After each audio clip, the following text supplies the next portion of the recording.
News మీకోసం.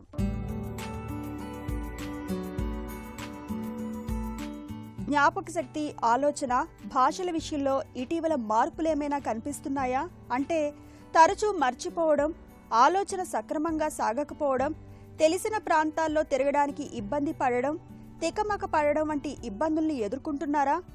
అయితే ముందు ముందు గుండె జబ్బులు ముంచుకొచ్చే ప్రమాదం పొంచి ఉండొచ్చునని అమెరికాలోని ఓహియో స్టేట్ యూనివర్సిటీకి చెందిన ఒక తాజా అధ్యయనం హెచ్చరిస్తోంది. గుండెపోటు, పక్షవాతం, గుండె వైఫల్యంతో ఆసుపత్రిలో చేరడానికి చాలా ఏళ్లకు ముందే విషయగ్రహణ సామర్థ్యం క్షీణిస్తున్నట్లు పరిశోధకుల అధ్యయనంలో తేలింది.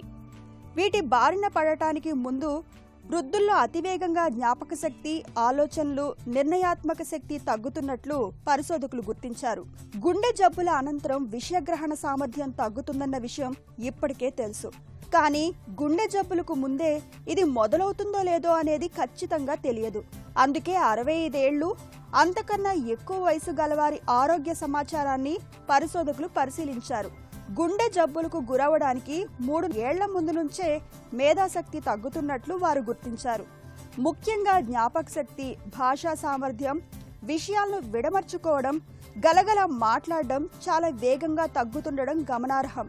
విషయగ్రహణ సామర్థ్యం క్షీణించడం, ముఖ్యంగా విడమర్చుకునే వేగం నెమ్మదించడం గుండె జబ్బుకు తొలి సూచిక కావచ్చునని అధ్యయన ఫలితాలు సూచిస్తున్నాయి. దీని ఆధారంగా గుండెపోటు ముప్పు పొంచి ఉన్న వారిని ముందే గుర్తించే అవకాశం ఉందని పరిశోధకులు వివరిస్తున్నారు.